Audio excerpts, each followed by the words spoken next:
வணக்கம் நண்பர்களே, நான் நிக்சன். இன்றைய தினம் தமிழ்நாட்டில் தமிழ் சினிமாவில் மிக முக்கியமான இடத்துல இருக்கிற முக்கியமான ஒரு நடிகராக இருக்கிற விஜய் அவர்களினுடைய வாழ்க்கையை தான் நம்ம இன்றைய தினம் கதைக்க போகிறோம். அதாவது உலகளாவிய ரீதியில் இருக்கிற எல்லா தமிழ் மக்களும் விஜய் அப்படின்ற ஒரு நடிகரை பிடிக்காத மனிதர்கள் யாருமே இருக்க மாட்டாங்க.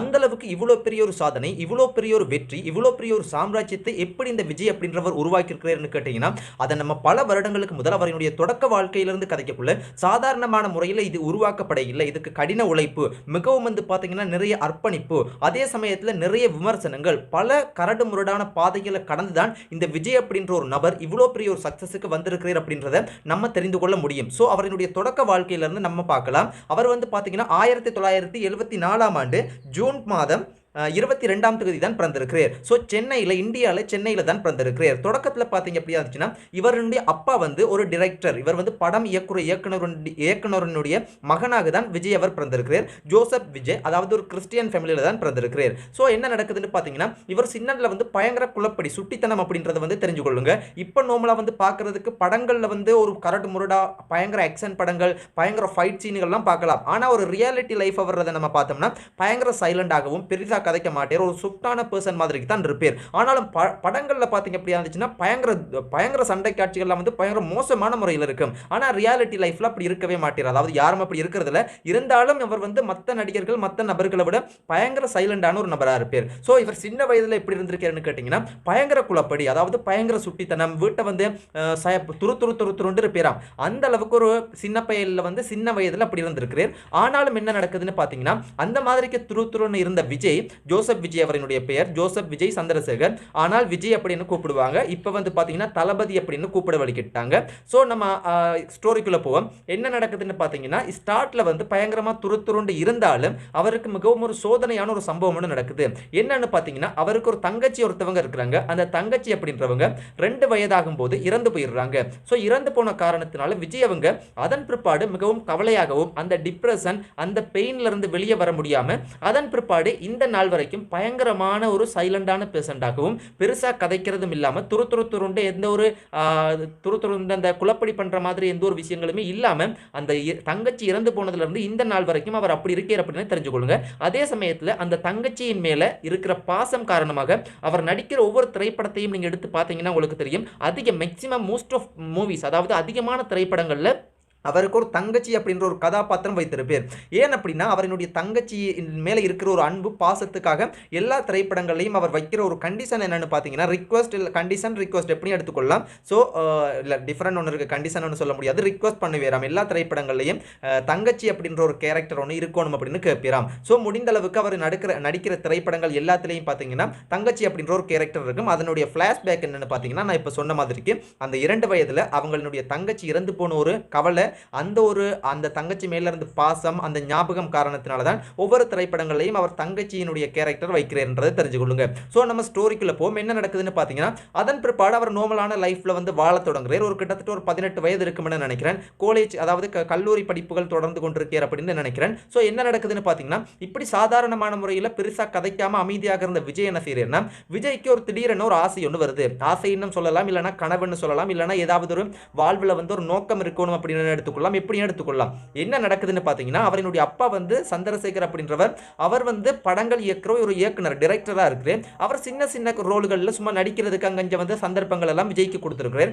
ஏன் அப்படின்னு பார்த்தீங்கன்னா, இந்த தங்கச்சி இறந்ததுக்கு பிற்பாடு விஜய் முற்றிலுமே மாறிட்டார். ஸோ பெருசாக கதைக்கிறதில்ல, யாரோடையும் பழகிறதில்ல, எந்த ஒரு துருண்டும் இருக்கிறதில்ல, சரியான சைலண்டான ஒரு நபராக இருக்கிறனால அதிலிருந்து வெளியே வரணும் அப்படின்ற ஒரு காரணத்தினால இவர் அப்பா என்ன செஞ்சிருக்கிறார்னா, விஜயை சின்ன படங்களில் நடிக்கிறதுக்கும் கூட்டி போக தொடங்கியிருக்கிறார். அதுக்கு பிற்பாடு என்ன நடந்திருக்குன்னா, இவர் கேட்டிருக்கிறார், படிப்புல கொஞ்சம் கவனம் செலுத்தினதுக்கு பிற்பாடு இவர் என்ன செஞ்சிருக்கிறார்னா, அப்பாட்ட சொல்லியிருக்கிறேன், நான் படத்துல ஹீரோவா நடிக்கிறதுக்கு எனக்கு விருப்பம், நான் நடிக்க போறேன் அப்படின்னு சொல்லியிருக்கிறேன். அப்ப அவர் சந்திரசேகர் அப்பா என்ன செஞ்சிருக்கிறார்னா, நார்மலா சினிமாவில் ஒரு அப்பா அம்மா இல்லைன்னா யாராவது தமிழ் சினிமாவோ எந்த சினிமாவிலையும் ஒரு முக்கியமான நபராக இருக்கிறாங்கன்னா, அவங்களுடைய பிள்ளைகள் இல்லைன்னா ரிலேஷன் யாராக இருந்தாலும் அவங்களோட சப்போர்ட்டை வச்சு நடிக்கிறதுக்கு தான் விருப்பப்படுவாங்க, சினிமா துறைக்குள்ள கொண்டு வரதுக்கு தான் முயற்சி செய்வாங்க. ஆனா இந்த விஜயனுடைய அப்பா என்ன செஞ்சிருக்கிறேன்னா, இல்லை அதெல்லாம் உனக்கு சரிப்பட்டு வராது, கிடையாது, நீ படிக்கிற வேலையை பாரு, அதை விட்டுட்டு இந்த நடிக்கிறேன் அதுன்றலாம் சொல்லிக்கிட்டு சுற்றி தெரியக்கூடாது, நீ படிக்கிற வேலையை பாரு தம்பி அப்படின்ற மாதிரிக்கு விஜய்க்கு சொல்லிட்டே. ஸோ அதன் பிற்பாடு விஜய் என்ன செஞ்சுட்டேன்னா பல நாள் வந்து இப்படியே இதுலேயே வந்து அவர் திரும்பி மறுபடியும் கதைக்கிறதும், வீட்டில் வந்து பிரச்சனை வர்றதும், அம்மா வந்து சமாளிக்கிறதும் அப்படின்ற மாதிரிக்கு பிரச்சனைகள் போய் கொண்டு வந்திருக்கு. ஸோ ஒரு நாள் என்ன செஞ்சுட்டேன்னா கோவிச்சிட்டு வீட்டை விட்டு வெளியே போயிட்டேராம். அதாவது படங்களில் நடிக்கிறதுக்கு விஜய் வந்து அவங்க அப்பா வந்து இப்போ பார்த்தாலும் இப்பயும் விஜய்க்கும் அப்பாவுக்கும் சின்ன சின்ன முரண்பாடுகள் இருக்கிறது போல மீடியா சைட்டில் வந்து கொண்டே தான் இருக்கும். எவ்வளோ தூரம் உண்மை போயின்றது நம்மளுக்கு தெரியாது.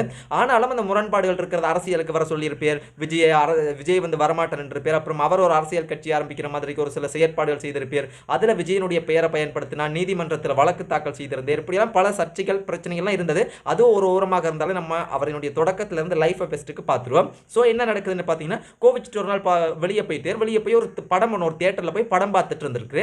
அப்போ என்ன செஞ்சிருக்கிறேன்னா இவர் சந்திரசேகர் அப்படின்ற விஜயனுடைய அப்பா வந்து கண்டுபிடிச்சு அவருக்கு மண்டையில் குட்டியா விஜய்க்கு தலையில் குட்டி என்ன செஞ்சிருக்கிறேன்னா ஏசி வீட்டை கூட்டிக்கு வந்துட்டேன். எப்படி அப்பா தானே, அதனால ஒன்றும் சொல்ல முடியாது, கோபிக்க முடியும், சும்மா என்னது கொஞ்சம் கதைக்காமல் இந்த மாதிரி சின்ன சின்ன ஆக்டிவிட்டிஸ் மூலம் கோபத்தை வெளிக்காட்டலாம். ஸோ அப்போ என்ன செஞ்சிருக்கிறேன்னா கூட்டி வந்ததுக்கு பிற்பாடு அதன் பிற்பாடு பார்த்தீங்க அப்படியா இருந்துச்சுன்னா வீட்டை இதே பிரச்சனையாக இருந்திருக்குது.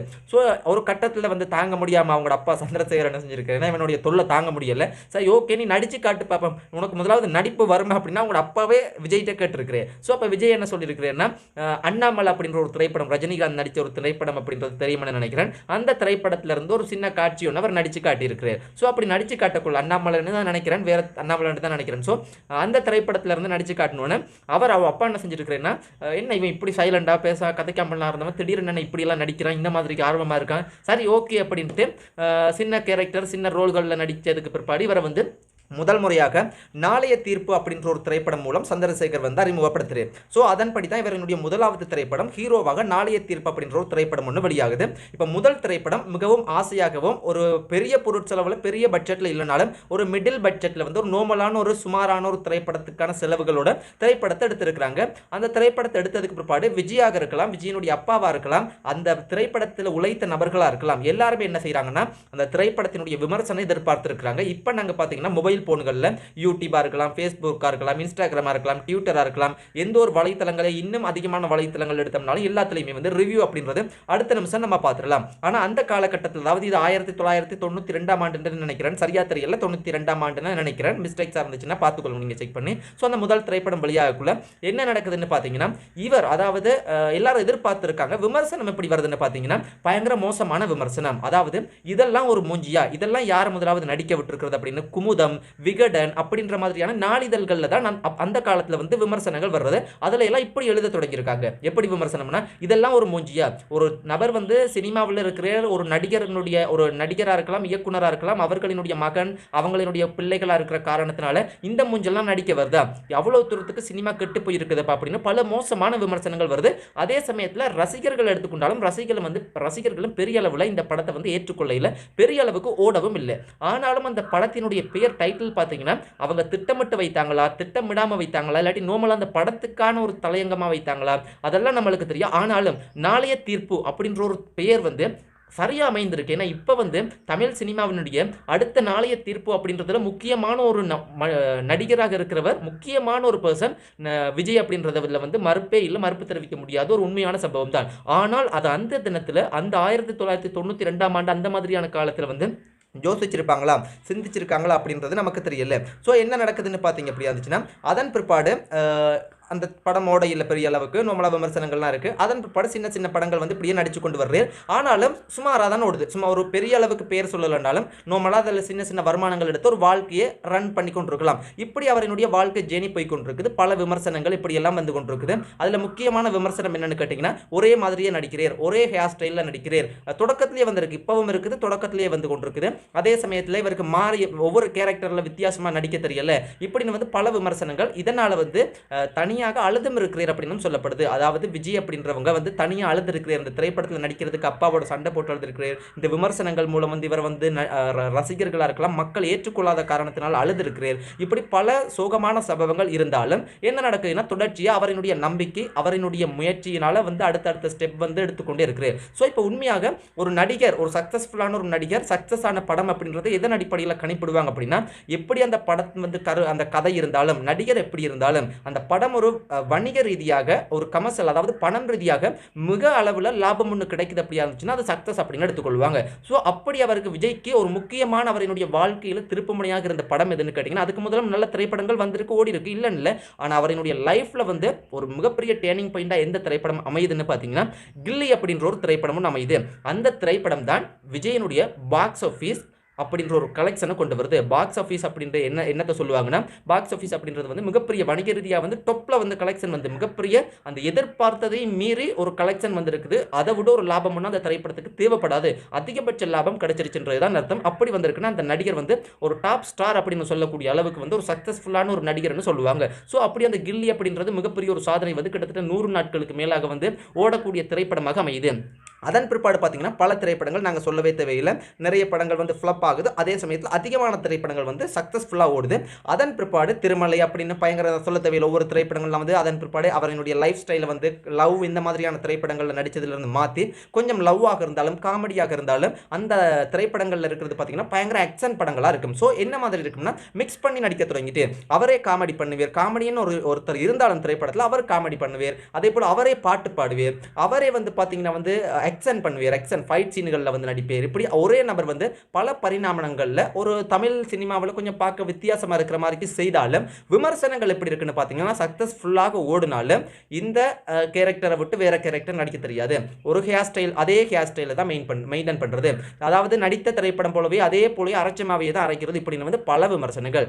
ஆனாலும் இந்த தடைகள் இது எல்லாத்தையும் தாண்டி பார்த்தீங்க அப்படி இருந்துச்சுன்னா இன்றைய தினம் அதாவது நம்ம வந்து சுருக்கமாக சொல்லணும் அப்படின்றதுனால நான் மிகவும் சுருக்கமாக உங்களுக்கு சொல்கிறேன். நிறைய விஷயங்கள் கதைக்கு இருக்குது, ஆனாலும் நான் உங்களுக்கு மிகவும் எவ்வளவு தூரத்துக்கு சுருக்கமாக சொல்ல முடியுமோ அவ்வளவு தூரத்துக்கு சுருக்கமாக சொல்கிறேன். ஏன்னா இன்னும் கதைச்சோம்னா வீடியோ லென்த் ஆகும், கிட்டத்தட்ட 50 நிமிஷத்துக்கு மேலே போயிடும். ஏன்னா இப்போயே ஒரு 12 நிமிஷத்தை தாண்டிடுச்சு. ஸோ இன்னும் கதைக்கு இருக்குது. என்ன நடக்குதுன்னு பார்த்தீங்கன்னா பல விமர்சனங்களை எல்லாம் தாண்டி இன்னைக்கு தமிழ் சினிமாவில் கிட்டத்தட்ட அதிகபட்ச சம்பளம் வாங்குறது தமிழ் சினிமாவில் யார் அப்படின்னு பார்த்தீங்கன்னா விஜய் அப்படின்னு தான் சொல்கிறாங்க. உண்மை போய் நம்மளுக்கு தெரியாது, ஆனால் அதிகபட்சம் ஒஃபீஷியலாக விஜய் அப்படின்றவங்க தான் அதிகபட்ச சம்பளம் வாங்குறேன்னு சொல்கிறாங்க, 50 கோடி வாங்குறேன்னு சொல்கிறாங்க, 100 கோடி வாங்குறேன்னு சொல்கிறாங்க.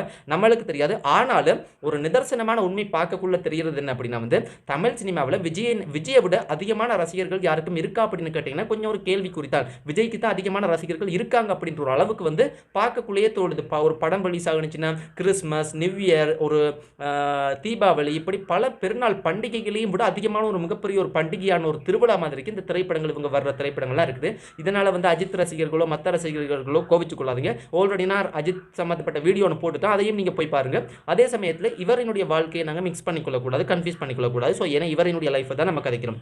ஸோ என்ன நடக்குதுன்னு பார்த்தீங்கன்னா அதன் பிற்பாடு பல படங்கள் நடித்து சக்ஸஸ்ஃபுல்லாக இப்போ வாரிசு அப்படின்ற திரைப்படம் வர்றதுக்கும் எதிர்பார்த்து கொண்டிருக்காங்க. இப்போ கடைசியாக நடித்த அந்த பீஸ்ட் அப்படின்ற ஒரு திரைப்படம் வந்து கொஞ்சம் விமர்சனங்கள் அப்படி கொஞ்சம் இருந்துச்சு, கொஞ்சம் அப் அண்ட் டவுன்ஸாக இருந்துச்சு. பட் எனிவே அதை இப்போ வந்து பார்த்தீங்கன்னா இளைய தளபதி அப்படின்னு ஃபெஸ்ட்டுக்கு கூப்பிட்டாங்க, விஜய் அப்படின்னாங்க, அப்புறம் இளைய தளபதினு ரசிகர்களால் அழைத்தாங்க. அதன் பிற்பாடு பார்த்தீங்கன்னா சூப்பர் ஸ்டார் பட்டம் கொடுத்தாங்க, ஆனால் சூப்பர் ஸ்டார் பட்டமே தேவையில்லை அப்படின்னு அவர் சொன்னார். அதன் பிற்பாடு தளபதி அப்படின்னு வந்து இப்போ ஒரு ட்ரெண்டிங்காக போகக்கூடிய மாதிரி அந்த அளவில் வந்து ரசிகர்களால் வந்து பார்க்கப்பட்டு கொண்டிருக்கிறார். ஸோ இந்த மாதிரி சக்சஸ்ஃபுல் எல்லாம் இருந்தாலும் அவரினுடைய பர்சனல் லைஃப் எடுத்துக்கொண்டோம்னாலும் அவர் வந்து சங்கீதா அப்படின்னு சொல்லப்படுற ஒரு ரசிகையை திருமணம் செய்திருக்கிறார். அதே சமயத்தில் அம்மா அப்பாக்கள் மேல நல்ல மரியாதையாக இருக்கிற மனிதராகவும் சொல்றேன். அதே சமயத்தில் பார்த்தீங்கன்னா பல சர்ச்சைகளும் அவருக்கு இருக்குது. என்ன சர்ச்சைகள்னு பார்த்தீங்கன்னா அதிகமாக அரசியல் சம்பந்தப்பட்ட பேச்சுக்கள், அரசியல் சம்பந்தப்பட்ட ஒரு சில கருத்துக்கள் வெளியிடுற காரணத்தினால நிறைய அரசியல் சம்பந்தப்பட்ட பிரச்சனைகள் வந்திருக்கு.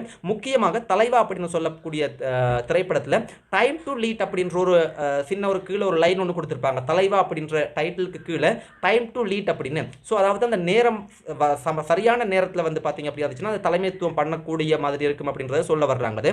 அப்போ அதனால் வந்து பார்த்தீங்கன்னா அந்த படங்கள் எல்லாம் அரசியல் ரீதியாக ஒவ்வொரு காரணங்கள் சாட்டி ரிலீஸ் பண்ணுறதுக்கு தடை விதிச்சிருந்தாங்க.